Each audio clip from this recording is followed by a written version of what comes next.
Muchas gracias, Henry. Muchas gracias, Molina. Estamos agradecidos por el espacio que usted consiguieron. Tenemos poco más de ese objetivo de atingir a 400 charlas este año. Pienso que es muy tranquilo y rumbo a las 500 el próximo año. Que vamos a hablar hoy es un punto muy sensible, que es el conocimiento en las colecciones temáticas.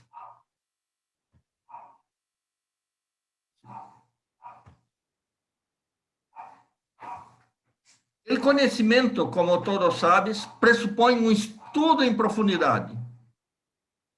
Y cuán importante es tener conocimiento. Y ese conocimiento, ¿él es gratuito? Este es el título de la charla y eso que vamos a intentar responder a todos. Esperamos que sea a contento. E não podemos olvidar de que estamos tratando especificamente do conhecimento em las coleções temáticas. Para julgamento das coleções temáticas, temos os critérios fixados pela FIP, de tratamento, conhecimento e estudo personal, condição e raridade e apresentação. Como nós podemos observar, o conhecimento se divide em dois aspectos, o conhecimento temático e o conhecimento filatélico. Cada um com 15 pontos, ou seja, a soma de los dois é 30 pontos. Isso corresponde a 30% da totalidade de pontos em el julgamento de la coleção. Isso é muito importante e é um ponto que não se pode perder. O colecionista tinha que ter como objetivo atingir sempre os 30 pontos. E esses 30 pontos de conhecimento. Como se demonstra o conhecimento? Se demonstra basicamente, primeiro, com a adequada seleção de material. Segundo, com a adequada explicação especializada da peça. E terceiro, haciendo notar se há dados novos, não conhecidos previamente, ou seja, a investigação personal. Isto é a forma objetiva. Isso tem que estar expresso em la coleção. Todos os três aspectos que nós salientamos. Que é a adequada seleção do material? Quando hacemos a seleção de peças elegidas, demonstrando o conhecimento do tema exibido. O material selecionado deve mostrar cabalmente a área da exibição. E de não ser assim, significa que há pouco conhecimento da área que exibe. Nós temos que ter muito conhecimento do assunto que estamos tratando na coleção. E quando temos o amplo conhecimento do tema, conseguimos, por outro lado, encontrar peças filatélicas adequadas a contar esta história. A adequada explicação especializada da peça. Adequada, só para lembrar, não significa larga. Adequada não é a repetição ou cópia da descrição de catálogo. Adequada é sucintamente hacer saber por que essa peça é exposta, que tem de especial.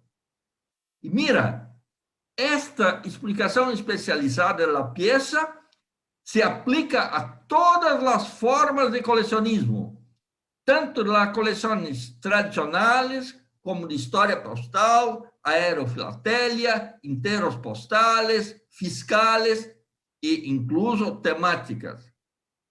Essa adequada explicação é ampla e serve para todas as classes de colecionismo. Empezaria por recordar algo tão óbvio como que a filatelia temática é filatelia antes que nada, é dizer, estudo do postal. Quedarmos solo em tema pode levar a olvidar desse detalhe tão importante. Por isso que a adequada escolha do material é fundamental. E precisamente o salto que tem dado a filatelia temática tem relação direta com o estudo por los colecionistas temáticos de las mesmas fontes que lo hacían os outros filatelistas, tanto tradicionais como de história postal. Solamente quando a filatelia temática levou isto em consideração que começou a conseguir altas puntagens, inclusive medalhas de ouro, ouro grande. Quando se viveu em la mesma fonte que a filatelia tradicional e que a filatelia de história postal. Conhecimentos temáticos. Agora vamos analisar os temáticos, o tema, nosso tema, o tema que uma maneira ou outra nos fascina. Quando nós elegemos o que vamos colecionar, é muito importante que tenhamos amplo conhecimento sobre esse assunto, que lhe gostem o assunto. Eu não posso falar de insetos se os abomino. Não posso falar de víboras se não las gusto. Tenho que sempre escolher um tema que o gosto personal lo atrai, porque vou ter que estudar muito esse assunto. Primeiro passo, as regras. O artigo 3º, ditado pela FIX, diz que os principais componentes de uma participação. 3.1. Material filatélico apropriado. Uma participação temática utiliza a mais ampla gama possível de tipos de material filatélico postal apropriado. Isso escreve artigo 3.2. Porque todos os tipos de material filatélico postal podem e devem ser utilizados em las coleções temáticas. Temos telegramas, enteros postales, vimeios, todos os materiais possíveis têm que estar presentes dentro da coleção temática, não somente estampilhas. E 3.1.2. Cada peça deve estar relacionada com o tema escolhido. Sua informação temática deve apresentar-se da maneira mais clara e mais eficaz. O tratamento temático de uma participação temática compreende a estrutura do trabalho, título e plano, e a elaboração de cada ponto dessa estrutura, o desenvolvimento. O tratamento temático. O tratamento se evaluará em função do título e do plano, do desenvolvimento e da inovação mostrada na participação. O desenvolvimento será evaluado considerando ubicação e correto ensamble dos elementos de conformidade com o plano, conexão entre os elementos e o texto temático, profundidade mostrada através das conexões, referências cruzadas, ramificações, causas e efeitos, e equilíbrio, dando a cada aspecto temático a importância que corresponde a seu significado dentro do tema. E a inovação será evaluada de acordo com o artigo 3.2.3. O ponto da inovação lo hicimos em uma charla específica e não vamos adentrar hoje.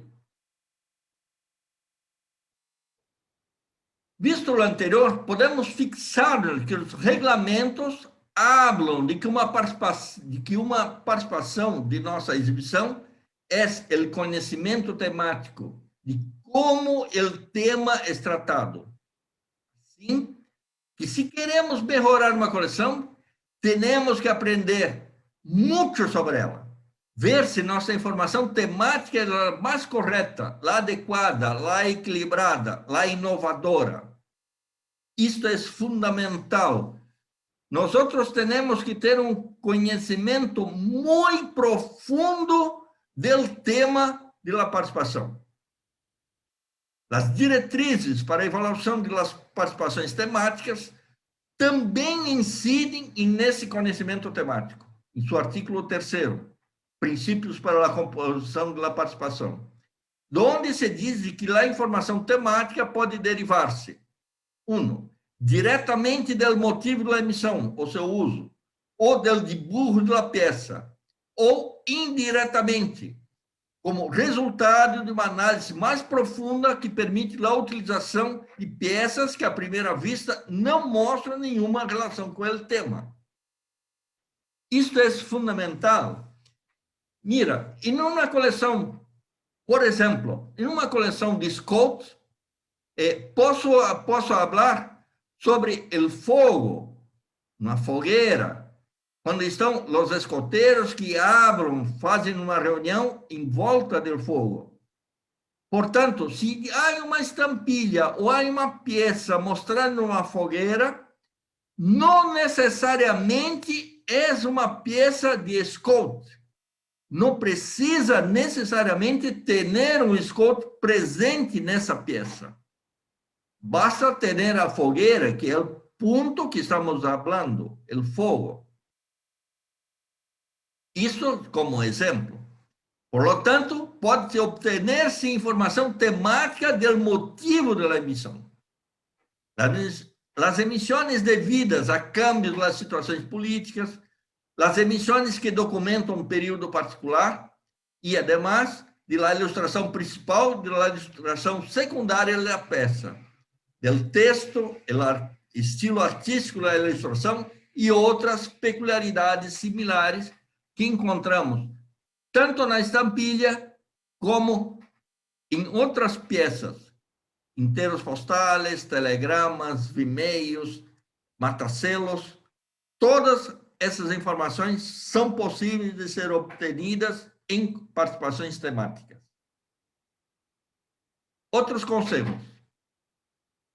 As diretrizes nos falam que os dados do remitente e do destinatário não supõem uma informação significativa, salvo que o documento mostre o privilégio postal, franquícia ou tarifa reduzida, como resultado da condição ou status, correio militar oficial, de autoridades governamentais, etc., de uma das partes. A indicação de franqueio reduzido ou isento, as marcas de serviço ou outras indicações referentes ao serviço postal subministram evidência suficiente. Portanto, nos interessa, quando examinamos um sobre ou uma peça postal, o conteúdo postal, não o conteúdo de la peça. Se eu tenho uma carta que habla de escravos, é muito importante o conteúdo hablando de escravos para a história, mas não para a coleção temática. Para ilustrar escravos, há que haver um dibujo ou uma referência explícita na própria peça no que tange ao aspecto postal, não ao conteúdo de la correspondência ou ao destinatário ou remitente de la carta. A informação obtenida de vinhetas, marcas ou sobreimpressões decorativas de ordem privada, não autorizadas postalmente, não deve utilizar-se em el desarrollo temático. Nosotros utilizamos solamente elementos postales oficiales. As diretrizes também incidem na importância do conhecimento temático para a avaliação do exibidor por parte dos jurados. Em el ponto 4.241, conhecimento temático, corresponde ao estudo personal e investigação, se disse: o conhecimento temático se refere ao nível de conhecimento do tema posto em evidência por la eleição das peças, suas correlações e por lo apropriado do texto que los acompanha. O correto uso temático do material se reflexa em lo adequadamente que se cubram os detalhes temáticos específicos. O conhecimento temático também se demonstra por la utilização de material com a qualificação temática, que não é imediatamente evidente e que necessita haver sido descoberta por el expositor. O conhecimento temático assume a ausência de erros temáticos e de pretextos para introduzir material não relacionado diretamente com o tema e do material limite innecessário. O nível do estudo temático e investigação se evalua tendo em conta a existência de estudos prévios sobre o tema, com o fim de estabelecer hasta que ponto o tratamento aproveitou a literatura filatélica e temática disponível, os catálogos e outros documentos de investigação. Tudo isso se comparará com o estudo e investigação personal mostrado na participação. Ou seja, uma coleção pode ser muito comum, o tema pode ser muito comum, mas o aspecto que o colecionista abrange é muito diverso. Mira, só como exemplo, acá em Brasil tivemos uma bela coleção de orquídeas. E numa das páginas da coleção de orquídeas, falava de Coca-Cola.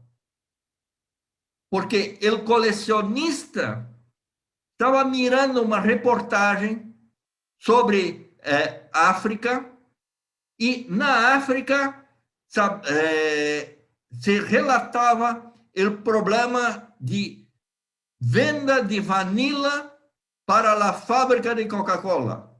Ou seja, a Coca-Cola tinha dos ingredientes, seria a vanila. E a vanila, como todos sabem, é subproduto obtido das orquídeas. Enquanto o colecionista consegue colocar isto dentro de uma coleção que seria de flores, material específico de Coca-Cola, ele se tem ponto inovador, diferente do que todas as outras demais coleções que há de flores. Em muitas ocasiões,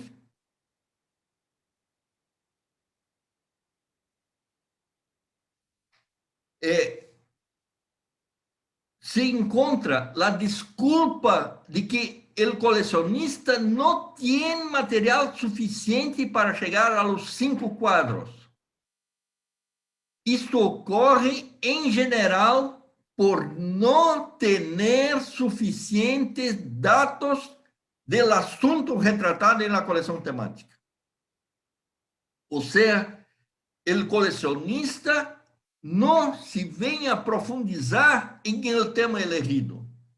Demonstra uma carência de conhecimento.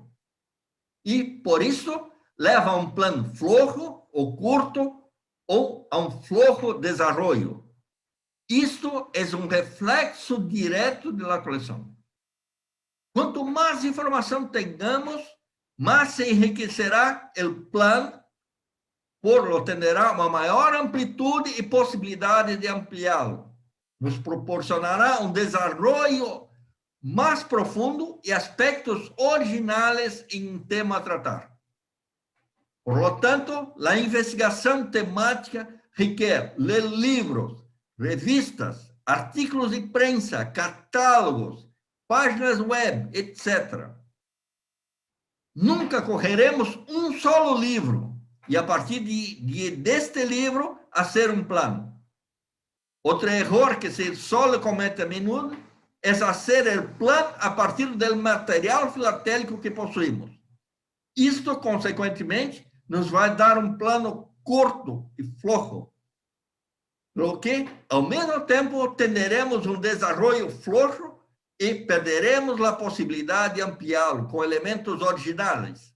É dizer, que existe muito material filatélico. Não incorporamos à coleção por não sabê-lo relacioná-lo com isto. Uma boa investigação temática nos traz consigo o descobrimento de peças filatélicas de inimaginável valor para a coleção. É isso que buscamos. Sempre melhorar a coleção. Conseguir aspectos novos, novas peças, novos aspectos e assim melhorar a coleção. O conhecimento filatélico ele deve dar como resultado da melhor seleção e disposição possível do material e a exatitude do texto temático e filatélico pertinente. Isto quer dizer, em la própria essência da participação está imersa a importância do conhecimento filatélico e por ende postal das peças empregadas, incluso fazer menção clara ao texto que deve acompanhar essas peças, que deve ser pertinente. Para isto, serão evaluadas considerando: 1. A total conformidade com as regras postais e filatélicas. A presença da mais ampla gama possível de material filatélico postal e seu equilibrado uso.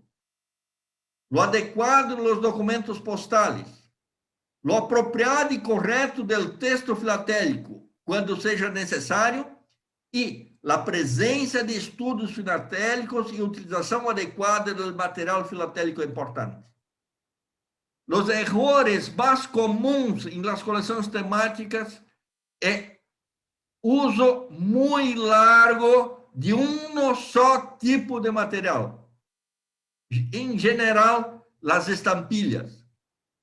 Os colecionistas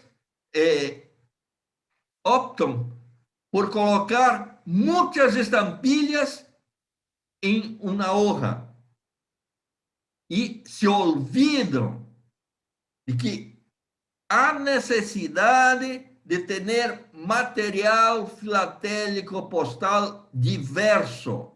As estampilhas são apenas um desses elementos. Quanto mais se amplia o uso de material filatélico, melhor é a participação, melhor é a coleção. Se analisarmos esses 5 apartados, há uma questão comum: o conhecimento, a dedicação durante anos ao estudo dos documentos postais, para que o texto filatélico seja novidoso e aporte nossa intuição. Não vale com que dar-se esse conhecimento em nossa sabedoria.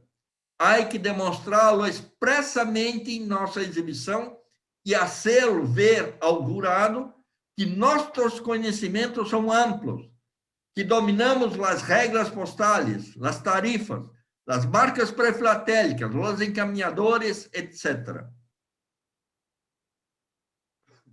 Esta é a tabla que fez Moroli para mostrar como é e se serve para todo tipo de colecionismo. Se vamos do remitente ao destinatário, qual foi a rota? Que tipo de serviço? Qual é a tarifa que foi empregada? Qual é o formato? Tudo isso, essa é a tabla mais ou menos de resumo que nós outros temos que ter em el texto, a explicação que vamos dar para a peça. Penso que Moroli foi muito feliz quando conseguiu fazer essa tabla. Como vemos, uma carta é enviada de um remetente a um destinatário. Destinatário e remetente são pessoas que, em algum caso, haverá que investigar. Porém, não é relevante para o caso da utilização temática. Empezaremos por algo tão básico. O que uno paga pela carta, se paga, se não paga, ou por que não paga, por que tem isenção de franquia. Para seguir por si, lo pedimos algo mais, o transporte lá mesma, por onde la queremos mandar. Com isso, já teremos para um tempo. A tarifa de franqueio. Em uma carta, devemos analisar 3 aspectos do franqueio. O franqueio normal do serviço, o franqueio insuficiente do serviço, e o franqueio por um serviço adicional. O franqueio normal é autoexplicativo. O franqueio insuficiente é quando a carta pode ser taxada ou ter qualquer outro problema em el envio porque não era suficiente. Ou quando há um serviço adicional, quando a carta tem seguro, tem remessa de valores, tem qualquer outro fato que altere esse serviço adicional. O básico é saber que uma carta paga por uma taxa postal para o franqueio com um serviço determinado, o transporte e a correspondência, mais uma série de serviços adicionais, certificado, urgência, reembolso, etc. Portanto, o primeiro será estudar a consciência do franqueio, especialmente se é uma carta importante. Como vai a carta e por onde? Os encaminhadores. A carta, em alguns casos, leva uma série de marcas manuscritas, etiquetas, ou com marca postal ou privada de encaminhamento. Isso dá lugar a muitas possíveis utilizações temáticas. Sem que seja completa essa lista, pode haver mais possibilidades, podemos contemplar várias opções. Correio por trem, correio por avião, cavalo, barco, diligência, correte, camelo, e etc. Por cachorros em Polo Norte. E, a sua vez, entre os mesmos sítios de origem e destino, se pode eleger por várias rutas. Nós outros conhecemos, por exemplo, o caso do Chile. As correspondências de Chile que se vão à Europa poderiam ir por cordilheira, se atravessaram a cordilheira de los Andes e se ia hasta Buenos Aires e de Buenos Aires hasta a Europa de buque. Ou por el sul, por Estrecho de Magallanes, que era uma rota completamente distinta e saía de barco diretamente de Chile. Esta ruta é importante que seja descrita dentro da peça.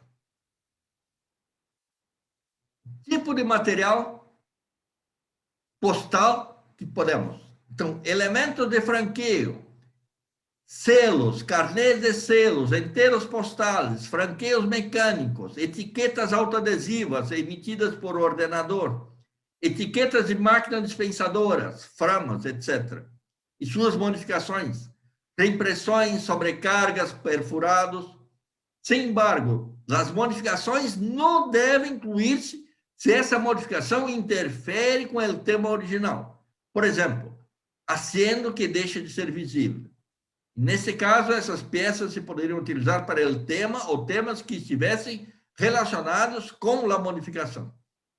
Quando nós outros temos uma sobrecarga que habla de um assunto diverso, de la emisión, la sobrecarga atrae el punto para colocarse en la temática. O sea, el tema original de la estampilla no puede más ser utilizada. La modificación atraiu para si la pieza. Cancelações ordinárias, publicitárias, comemorativas e qualquer outro mataselo especial. Indicadores de privilégios postais, como franquícia de autoridade, correio militar, etc. Já seja através de marcas, selos, mataselos ou tarjetas. Indicadores de privilégios postais, franquícia de autoridade, correio militar. Outras peças utilizadas nas operações postais, como etiquetas de certificado, etiquetas de marca de rutas postais, etiquetas ou marcas suplementares de desinfecção, correio acidentado, etc. Relações de envios, cupons de marca de agentes encaminhadores, etiquetas e marcas de qualquer forma de automatização postal. Em seu caso, esses elementos devem estar em seus respectivos documentos. Peças, projetos de emissão ou realizadas em la preparação da emissão, como bocetos de provas, variedades e erros. Selos fiscais se admitem em coleções temáticas sempre que hajam sido utilizados postalmente ou tenham validez postal. Os selos fiscais de validez exclusivamente fiscais só são admitidos em casos excepcionais, quando constituem o único meio de descobrir um ponto temático importante. Este material, desde o ponto de vista temporal, compreende a todos os períodos, da pré-filatelia, inclusive a chamada ante-pré-filatelia, hasta as mais modernas formas de comunicação postal. Igualmente ocorre com a consideração geográfica, que é mundial. Esse aspecto apresenta um problema que é a dificuldade de poder abarcar, em muitos casos, o conhecimento de peças tão heterogêneas de país e de tempo. Em outro apartado, as diretrizes incitam ao colecionista ao uso de outros serviços postais mais específicos, como os pliegos de serviços em franquícia, o correio militar, incluindo airgraf e Vimeo, o correio marítimo de ferrocarril, o estudo da aerofilatelia, a correspondência de prisioneiros de guerra e de campos de concentração, paquetes postais e por cargo, serviço del pago postal, o correio privado, autorizado ou tolerado pelas autoridades oficiais. Também recordam outras comunicações postais, a mais significativa, os telegramas, e também algumas já em desuso, pero que serviram a seu tempo, com o correio pneumático. As diretrizes apontam igualmente à evolução do conhecimento postal através do estudo do material utilizado para apoiar o tema, a história que vamos contar em nossa coleção. Assim, o artículo 4.2.2 aborda esse aspecto, declarando uns itens a ter em conta na hora da avaliação. A total conformidade com as regras da filatelia se refere, por exemplo, às peças que não devem exponer-se devido a seu estado. Selos ou inteiros postais cortados, tarjetas máximas impróprias. A presença e utilização equilibrada da mais ampla gama possível de material filatélico deve conseguir-se apresentando material de todos os períodos e de maior número de países, dentro das possibilidades do tema escolhido. O adequado dos documentos postais se estima considerando sua idoneidade filatélica, incluindo o número e a justificação do material limite, se há algum, assim como a seleção de peças de verdadeira importância filatélica em vez de peças extravagantes.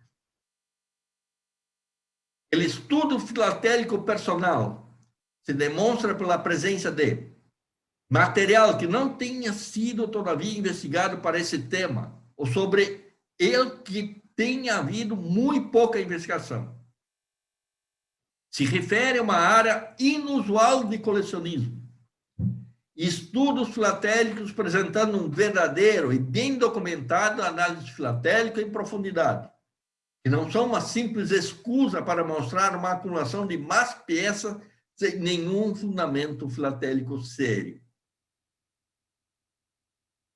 As outras diretrizes, lá de história postal, nos dão pistas para ampliar o enfoque desse conhecimento, estudo personal e investigação, porque apontam a importância da análise dos objetos filatélicos, quando ressaltam a aplicação prática do regulamento postal e o estudo e classificação do uso do material filatélico e ou marcas postales.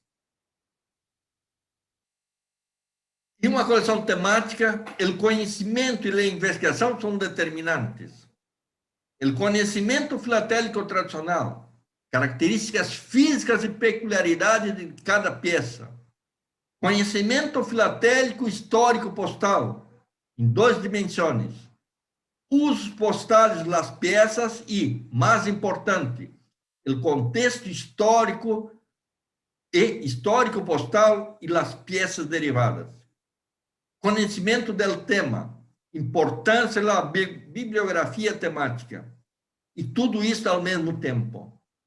Por isso que se diz que a filatelia temática é muito difícil, porque nós outros temos, como os colecionistas de filatelia tradicional, estudar as características de cada estampilha, de cada peça.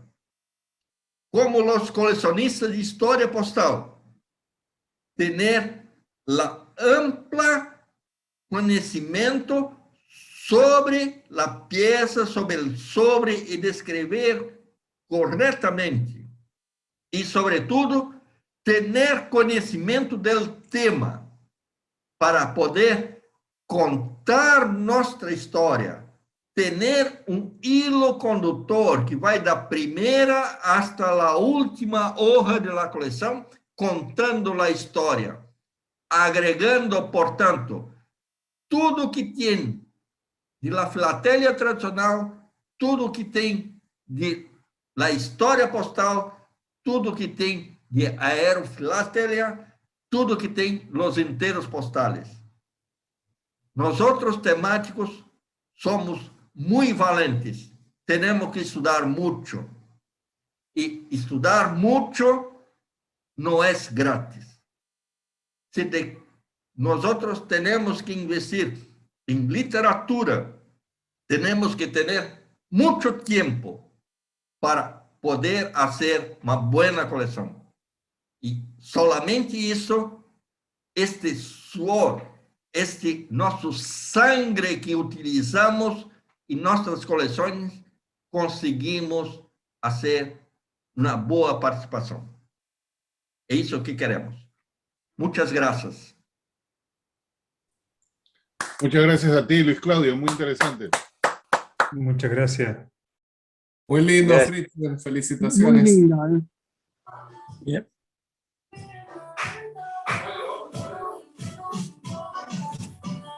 Con rato. Bueno, si hay preguntas para Luis Claudio por ahí, por favor.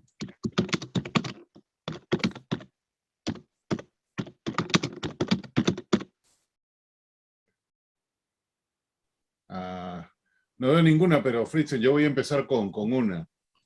Hace un par de años me dijiste que yo iba a ser temático y hasta ahora no me hago temático, porque sí es cierto, es muy difícil. Yo soy el primero en reconocer eso, hay que conocer 2 cosas. Pero un tema que tú tocas aquí es referente a, hay que tener conocimiento obviamente del tema y conocimiento filatélico. Pero, ¿cuál es el balance correcto? Porque yo he visto colecciones temáticas que se expanden muchísimo realmente en el tema y tú solamente ves como pantallazos de algo filatélico, ¿no? Que esto es una prueba, esto es esto es el otro, pero digamos que eso representa un 20%.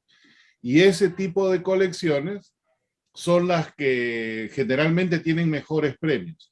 He visto otras temáticas que enfatizan mucho y tienen inclusive hasta un mini estudio filatélico, y para mí se ven muy bien, pero esas a veces no las consideran tanto.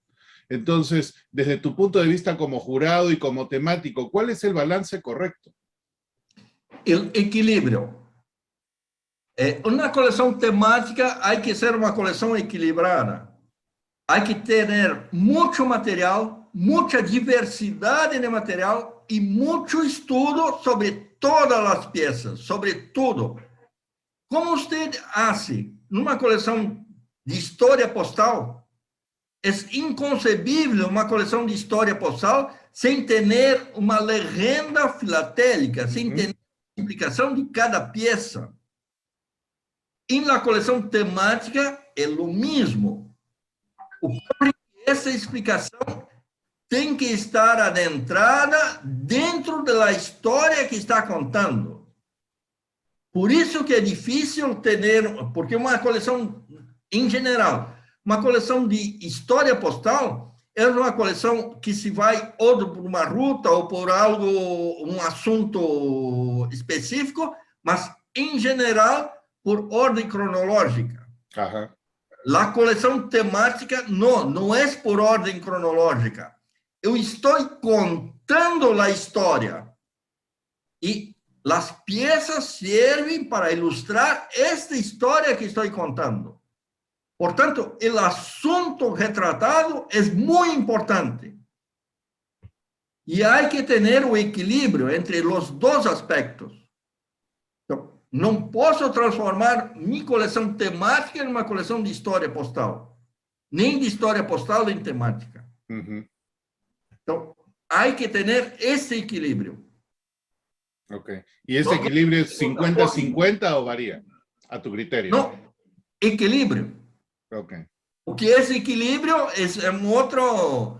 Não é uma regra, não há como colocar percentual. Mas há que ter bom senso. Ok, gracias Luis Claudio. Juan. Gracias. Luis Claudio, muchas gracias. Harta información.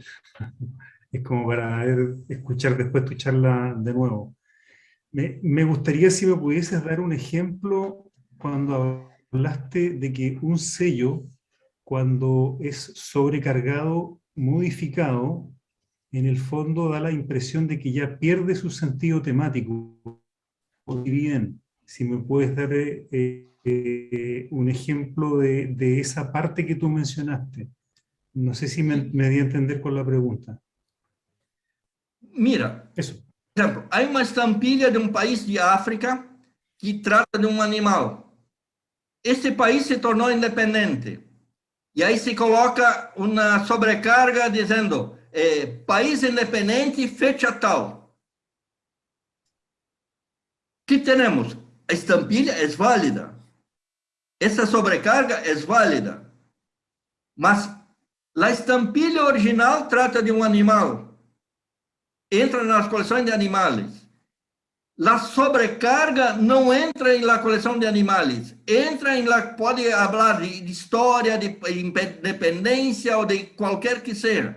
Y ahí... No sé si... me queda claro. Porque sí, o sea, la sobrecarga alteró el objetivo de la omisión. O sea, la sobrecarga se sobrepone a la imagen y por lo tanto manda sobre la imagen anterior. Exactamente. Ya, muchas gracias. Muchas gracias. Una cosita, si me permiten ahí, eso está curioso. Y si solamente la sobrecarga es nuevo valor, ¿todavía vale la imagen de la estampilla? Buena pregunta. Sí. Sí, continúa la imagen, sí. Desde que no atrapalhe la visión de la imagen. Porque ahí tem que ser más adecuada para colocar. La imagen se puede utilizar en cualquier caso. Ok, gracias. Pero ahí usa solamente una de las dos, no las dos. Sí, claro. Mira, el espacio es muy... Nosotros tenemos problemas con espacio. Tenemos muchas piezas para mostrar e vou estar aí perdendo um espaço importante, colocando a repetição de imagem. Exacto. Pero sí lo puedes usar en dos partes de la colección con digamos, dos temas distintos. Sim. Ok, listo. Gracias, Luis Claudio. Eric. Sí, hola a todos. Muchas gracias por la explicación, Luis Claudio.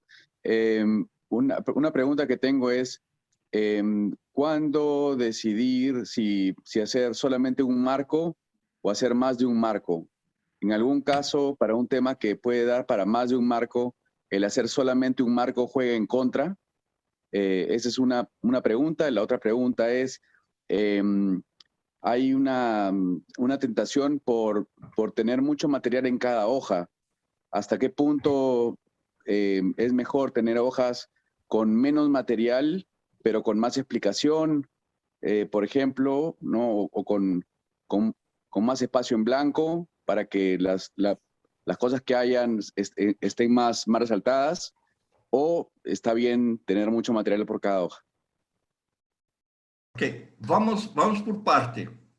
De modo general, hablando general, é muito difícil ter uma coleção temática de um marco. Tá? É muito difícil. São exceções às regras, coleções de um marco. Se contamos em los dedos as coleções que são efetivamente de um marco. Porque a história, como o material não precisa necessariamente ser solamente do tema específico, a ter o dibujo relacionado com o tema, eu posso utilizar outro tipo de materiais. É muito comum e é muito fácil fazer a coleção com 5 marcos. Então, a coleção de um marco é exceção. Há determinadas pessoas que, inclusive, dizem que não há coleção temática de um marco. Eu lo creio que temos. Em caso de Uruguai, temos uma sobre o Mini Cooper. É uma coleção de um marco. Tá? Não há material sobre mais do que isso. Em Peru, teremos a coleção de Sérgio Recuenco sobre o primeiro selo de Peru independente. Mas são exceções. Essas são coleções, são exceções. De modo geral, as coleções são de 5 marcos. Isso é possível. Há tempos atrás, estava discutindo com um colecionista cá de Brasil, que já se veio a falecer, Luiz Paulo Rodrigues, que tinha uma coleção de um marco de sirena. Ele dizia que era impossível armar uma coleção de 5 marcos com sirenas, nereidas, sirenas. Eu disse, na época, questionava, e hoje estou montando uma coleção, ela já está com 6 marcos. Ou seja, é possível. Mesmo um tema limitado, que há solamente 60 estampilhas de sirena em todo o mundo, é possível armar uma coleção com 5 marcos. Mesmo com 60 estampilhas. O outro ponto que foi argumentado é sobre as páginas em branco ou com muito espaço. Mira, o que estava falando antes para Henry é ter bom senso em la hoja. La hoja não pode ser muito branca e não pode ter muito material. Há que ter uma determinada estética. E nessa estética, nós outros podemos trabalhar em cima disto. Há que ter bom senso. É isso que esperamos dentro das coleções, qualquer coleção, incluso as temáticas.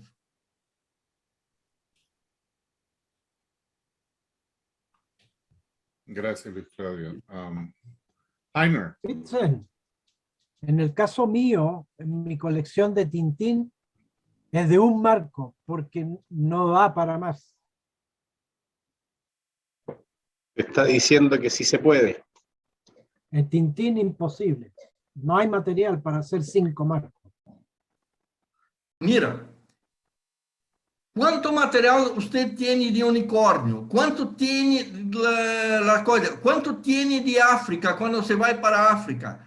Quando Hergé habla, eu escutei charla sobre Tintim, mas não há material direto, mas há material indireto. Você pode armar uma hoja para falar de como Hergé descreve os negros da África. Porque há uma forma preconceituosa em las revistas de Tintim que falam sobre os negros. Então, há muitas possibilidades que você pode fazer como utilizando outro tipo de material que não é específico estampilhas de Tintim. Ou estampilhas ou matacelos ou... Sí, sí, ya te entiendo por dónde vas. Sim. Então, Pero há possibilidade de armar. ¿eh? Es difícil. É difícil. Não estamos falando que é fácil. Sí. Os autos que utilizavam, o capitão Haddad e os buques que utilizava, como ele utilizava. Há muitas possibilidades de falar uma coleção sobre Tintim. Mira uma coleção juvenil sobre Harry Potter. Mira essa coleção, tá? Para servir de inspiração sobre isso. Ya vamos a conversar. Gracias. Heiner. Hola, hola, buenas noches a todos. Hace tiempo que no he podido estar, mucho trabajo. Me gustó mucho. Quiero hacer una pregunta que yo creo que ya tal vez la contestó, pero es referente a lo contrario, con referencia a lo que es el sobresellado de una estampilla. Y entiendo que si lo sobresellan, bueno, si le ponen ya no se toma en cuenta, pero si más bien es de algo temático, que haga referencia a algo temático, anula la otra y ya ahora sí se puede tomar en cuenta. No sé si me explico.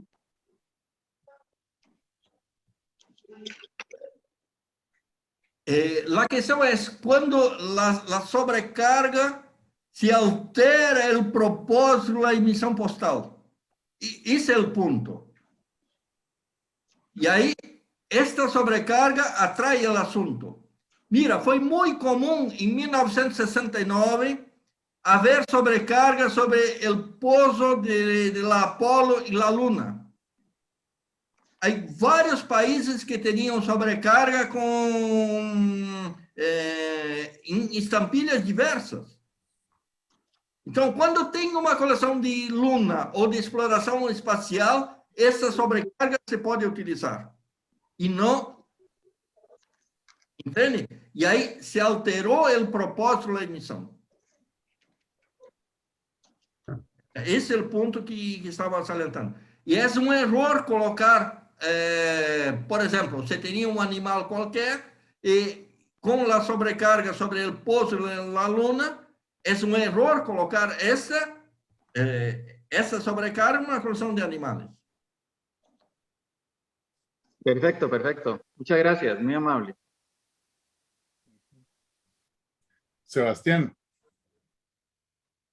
Estimado amigo, muy entretenido para variar su informativa, además también su exposición. Pero querría decir que si no tengo material para 5 marcos, no puedo exponer en uno, porque el punto de partida para una exposición temática es 1, 5 y 8. Hasta ahí entiendo yo. Entiendo que se acepta un marco cuando no hay mayor información, pero si yo estoy partiendo y se me ocurre armar una exposición, una nueva muestra, con una, por ejemplo, barcos especiales, que sabemos que hay mucho, ¿no puedo partir por un marco o va a ser absolutamente denigrada esa colección? Mira, as coleções de um marco têm uma regra específica para as participações de um marco. Penso que Luiz Fernando já fez uma charla específica sobre isto, as coleções de um marco. Há regras específicas. Muitos países, acá em Brasil, nós temos como introdução, Argentina tem também, coleções com 3 marcos. Então, em las exposições nacionais de Brasil, é possível começar com 3 marcos. Por enquanto, em la FIP, as regras não permitem isto. Talvez fosse importante fazer cambios nesse sentido em la FIP ou em outros países. Mas penso que para atrair novos colecionistas, coleções com 3 marcos é uma boa iniciativa. São premiados com 3 marcos acá em Brasil, não se habilitam para exposições internacionais.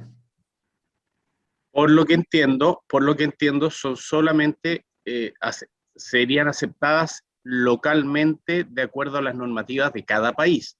Quiere decir que si tú haces una exposición en Brasil, aunque haya exposición de un marco, yo no podría participar al ser de Chile.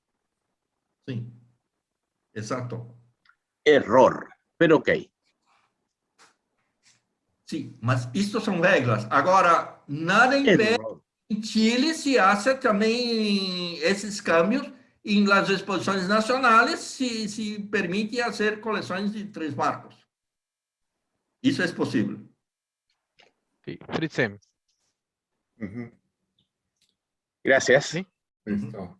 Abraham. Sí, Fritzen, mira, justamente sobre lo que pregunta Sebastián, tú has venido acá varias veces a Perú, Fritzen, y tú eres testigo que acá en el club, en las exposiciones que hemos tenido, también, ¿no? Como una forma de incentivar a algunas personas que quieren exponer y que no necesariamente tienen mucho material, porque van coleccionando poco tiempo, pero bueno, quieren mostrarlo a la gente, quieren ganar alguna medalla. Cuando son nuevos, principiantes, y tú los has juzgado, les hemos permitido, y tú eres testigo de un marco, y por lo menos en nuestro caso acá en Perú, ha resultado, ¿no? Gente que comenzó con un marco como Pedro Reyes, a quien tú conoces, ahora tiene 5 marcos, como mandan las reglas FIP, ¿no es cierto? Entonces, me parece que eso de 3-1 a nivel nacional, por lo menos acá en Perú, nos está dando buen resultado y nosotros estamos contentos, entendiendo lo que tú dices y estando de acuerdo, pero reforzando esto de lo nacional, ¿no? Aprovechemos nuestras exposiciones nacionales, creo yo, y estoy seguro que la gente de mi club que está por acá va a estar de acuerdo con lo que digo, aprovechemos estas exposiciones nacionales para incentivar ya no solo el coleccionismo, ¿no? Sino la clase un marco para que la gente se atreva a exponer, porque hay que atreverse a exponer, creo yo. Sim, concordo. Como incentivo, sim. Mas nós agora estamos tratando das regras FIP. Portanto, estamos falando em geral. Não estamos falando das regras específicas em cada país. Penso que mais cedo ou mais tarde vamos fazer cambios em la FIP. E aí podemos mudar todo o enfoque. Mas, por enquanto, em las exposições FIP, de modo geral, não há coleção temática de um marco, tá? Com raras exceções. Tanto que nós tivemos problemas em julgamentos, recentemente em exposição em China, tá? Foi a última exposição presencial, com várias pessoas que tiveram penalizadas exatamente por ser coleção de um marco e naquele momento não se interpretou desta forma. Sí, sí, de acuerdo, gracias. Y me acuerdo bien, un peruano fue afectado, acuérdate. Gracias. Miguel. Sí, Luis, ¿cómo estás? Muy grata tu charla, Luis. Bueno, como vos sabés, nosotros aquí experimentamos el tema de un marco de 2 y de 3 y nos dio muchos resultados. Por ejemplo, en este momento está la exposición de Lomas de Zamora y hubo más de 10 nuevos coleccionistas. Es una forma de atraerlos. Sabemos que no cumple con las reglas FIP, pero nosotros permitimos aquí un marco, 2 o 3, por supuesto, para después llevarlo a 5, ¿no? Y la idea acá del juzgamiento es que el que pone por primera vez, ayudarlo, unos puntitos más como para incentivarlo y atraerlo al coleccionismo. Así que a nosotros nos dio muy buen resultado el tema de un marco 2 y 3. Todos saben que después, como vos explicaste, tiene que llegar a 5, pero el hecho de haberles permitido comenzar así nos dio buen resultado. Nada más que eso. Gracias, Luis. Gracias. Sergio. Bien, buenas noches con todos. Claudio, ¿cuál es el futuro de un marco? Porque yo he escuchado varias versiones y me ha tocado también experimentar opiniones hacia una colección de un marco. Y lo que me parece interesante es que sí, entendido claro que las colecciones de un marco son aquellas que no se pueden expandir más allá de eso. Está bien centrado y por ahí está. Pero son colecciones que no reciben medalla en exposiciones FIP, o sea, son una especie cenicienta, y las normas se están aclarando a ser un poquito más estrictas, lo que no me parece mal. Entonces, y por otro lado, también he escuchado la versión de que las exposiciones de un marco favorecen para que pueda completar la cuota de los comisionados cuando tienen que llevar marcos para exposición y justificar, bueno, el comisariato. Entonces, porque de todas maneras las exposiciones de un marco pagan, y pagan un poquito más que las de multimarco, ¿no? Entonces, ¿cuál es el futuro? O sea, ¿va a seguir, se va a consolidar como una categoría con reglamentos más sólidos y reconocimiento más formal, o va a seguir como un accesorio, como más o menos está ahora? Eu penso que há determinadas coleções, notadamente de história postal ou de tradicional, que vão continuar com o marco. Nas coleções temáticas, não vejo muito futuro em coleções de um marco em temática. Não vejo, sinceramente, não vejo isso como um futuro muito largo e que tenha grande incentivo.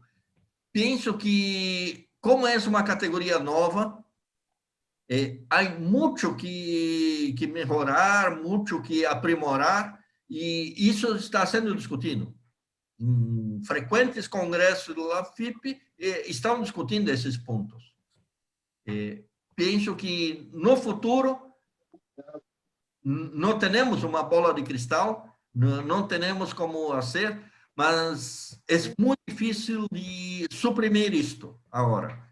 Mas vamos entrar muito dentro de coleções de história postal e de tradicional. Pero va a seguir sin medallas y pagando más. Sí. Mira, el custo es muy grande. El costo de las medallas en las exposiciones, isso é um problema sério. Nosotros acá en Brasil distribuimos las medallas com... Si temos condições de hacer medallas para todos, lo distribuimos incluso para de un marco.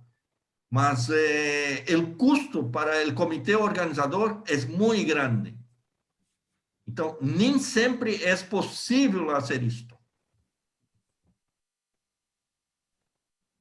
Okay.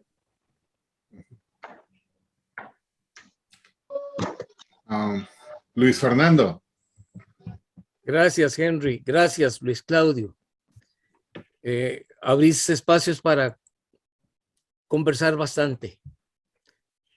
La última intervención de Sergio fue lo que me hizo levantar la mano, porque yo creo que ese es un tema que enriquece mucho la conversación de hoy, hacia dónde van el tamaño de las colecciones y cuáles sí y cuáles no. Claramente Luis Claudio Fritz tiene razón cuando dice que la mayoría de las temáticas no caben en lo de un marco. Y también tiene razón cuando dice que posiblemente hay campos especializados. Yo voy a señalar uno y no me voy a quedar en él porque sé que es polémico, pero los estudios especiales es un campo para colecciones de un marco. Porque precisamente el coleccionista define el tamaño o la naturaleza, el objeto del estudio especial. Y no son solo los de historia postal, son otros. En la exposición que en este momento hay en México, en Expo Jalil, la de Guadalajara, es virtual. Hay unas 2 colecciones de estudios especiales que vale la pena verlas porque son fabulosas, realmente fabulosas. Y no corresponden con ninguna de las clases de competencia autorizadas por la FIP, no tienen por qué. Lo de FIP es una regla, ¿qué digo yo? Como casi todas las reglas, es una norma sin imperio. Es una norma para someterse a ella y jugar dentro de ella, pero eso no significa que uno pueda jugar solo dentro de ella.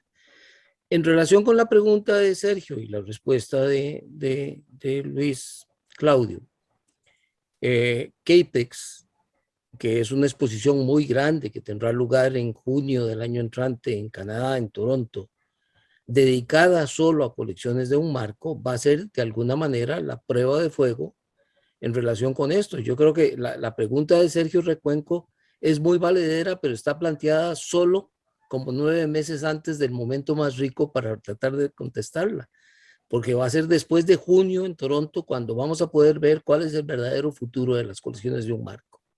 Sin embargo, y termino con esto, Henry, gracias por la gentileza de dejarme intervenir sabiendo que yo hablo tanto.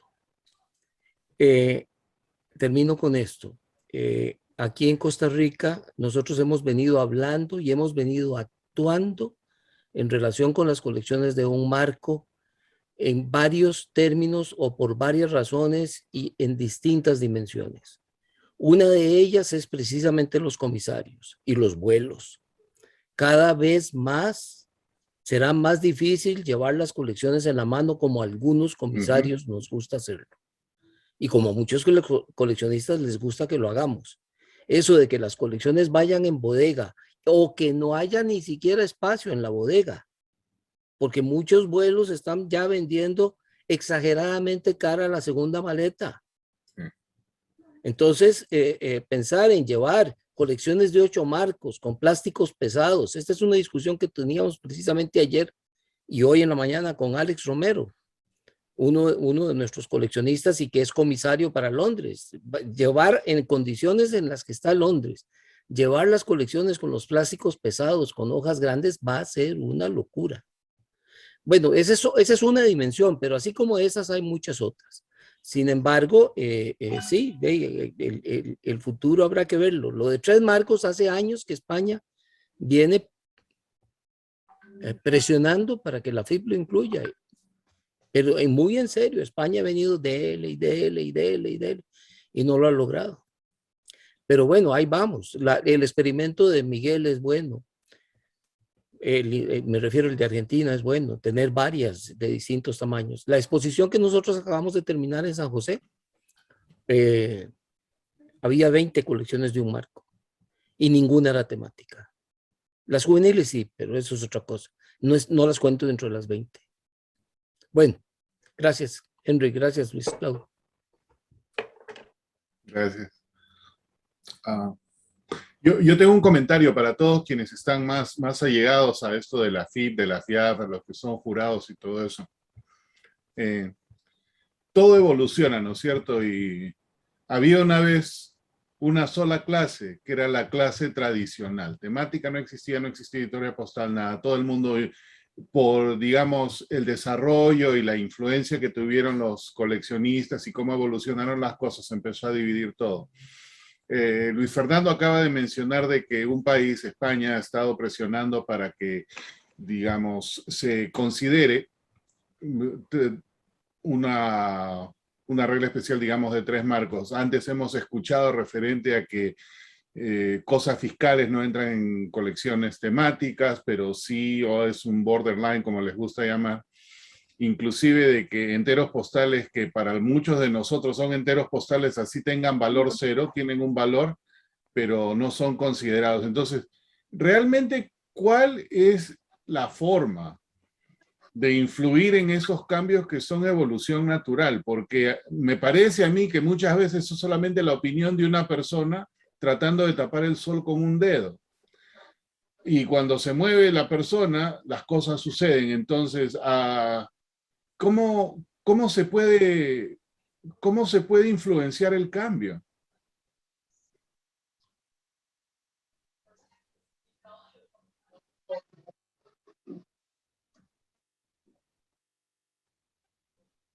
Sí.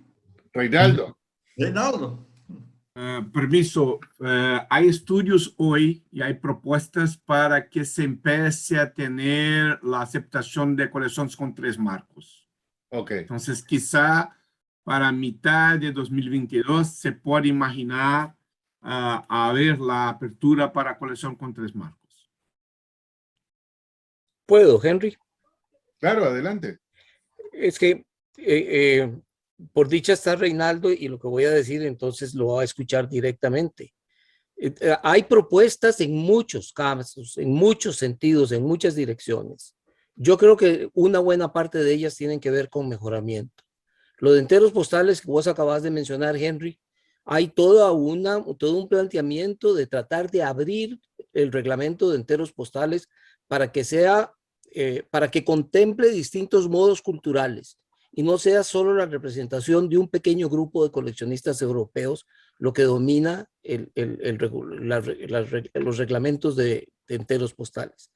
En el Congreso de Buenos Aires de Filatelia Tradicional y de Historia Postal que tuvo lugar en el 19, se hizo un planteamiento muy importante, el cual se planteó por escrito y se le entregó a Reinaldo Macedo para que se conociera en la FIP, de mejoramiento ¿Quién lo presentó a FIP? Y la FIP sigue sin conocerlo y sin ni siquiera responder. No es ni siquiera, es un tema de cortesía. Por ejemplo, nosotros hemos venido hablando de innovación en 3 congresos latinoamericanos de filatelia temática. Ya llevamos 3 y quién sabe si va a haber el 4. Pero en los 3 se habló de la necesidad de eliminar el puntaje de innovación y se le sometió a través de la comisión de la temática de la FIP y todavía no tenemos una respuesta. Y estos congresos se han realizado a lo largo de 10 años. O sea, el tema es que, como todos los gobiernos, la FIP es lerda, muy lerda. Gracias. Gracias, Luis Fernando. Yo creo que parte de mi responsabilidad aquí también es traer temas que yo sé que van a ser un poco controversiales, pero es que muchas veces las personas no hablamos, ¿no? Entonces, a mí me parece por ese lado. Ya que estamos hablando de temática también, lo he dicho desde que empezamos esta serie, me gustaría hacer una colección temática, pero yo reconozco que es muy difícil. Y uno desarrolla donde se siente confortable, ¿no? Entonces yo me siento confortable en otro lugar. Pero también debo reconocer de que la mayoría de los nuevos expositores vienen con colecciones temáticas. A mí me encantaría que vengan con historia postal, pero es 1 con historia postal y 9 con temática. Entonces, si hay un punto de entrada, me parece a mí que es la temática. Entonces, si se facilitan las reglas de algún modo, se relaja todo eso, creo que al final siempre vamos a tener más coleccionistas. Esa es mi opinión.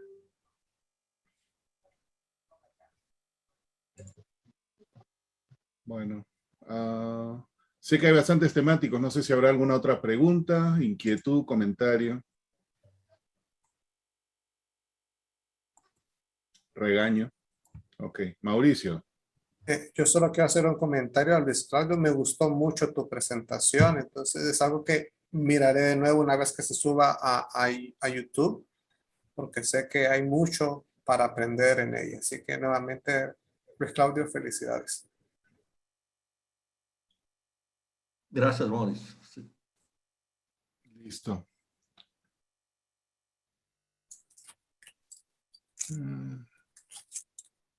Entonces, hay una pregunta, no sé si... Ok. Juan. Sí, yo quería hacer una última pregunta que me quedó también dando vuelta de lo que le comentó Luis Claudio a Cristian con su colección de Tintín. De repente es un poco riesgoso cuando uno quiere ampliar una colección y como decimos aquí en Chile, no sé si se va a entender en lo que voy a decir, cuando uno abre un tema como que se arranca con los tarros y se arranca el tema. Porque cuando uno quiere hablar de un tema, evidentemente en este caso Tintín, voy a hablar de, ¿no es cierto?, de África, pero puedo terminar hablando de África y se me puede arrancar el tema, digamos. Entonces, ¿cuál es el límite? Yo creo que, y ahí uno como que de repente se pierde un poco, porque, bueno, yo soy temático también, pero más, diríamos, estoy más iniciado, más principiante, y yo creo que siempre esa es una inquietud, ¿no? ¿Hasta dónde estiro el chicle cuando abro el tema? Es un desafío, yo no sé, no lo veo a veces tan sencillo. Mira, eu concordo contigo. Quando estava falando um exemplo da coleção de Tintin, de Christian, mira, Hergé, quando hace os dibujos, ele tem uma visão muito específica da África. Não estou falando para contar a história da África, mas é a versão que tem da África a partir dos dibujos. Okay. Como é interpretado. Isso é... Você sabia que a primeira película de Tintin estrelada por Jean-Paul Belmondo se chama El Homem del Rio, que é uma película de anos 60 inspirada nas histórias de Tintin. Então, posso utilizar material de Jean-Paul Belmondo para contar a história. Mira, tudo isso. E aí se pega uma estampilha, um matacelo de Jean-Paul Belmondo, o que tem relação direta com Tintin? Nada. Bien. Estudar a história. Há que ter muito conhecimento do que está falando. Entende? Essa é a diferença. Estou claro. Se eu estou limitado solamente a estampilhas que tem o dibujo ou tem a imagem em Tintin, isto limita a minha coleção. Entendeu? Gracias, Luis Claudio. Essa é a diferença. Sí. Não estou falando da África porque Tintin tem uma versão muito particular de como são o povo, como os africanos los são.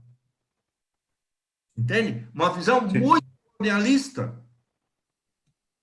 Entende? E isso eu posso colocar dentro da coleção. Então, há que estudar muito. Não é simplesmente ler os dibujos de Tintin e armar a coleção.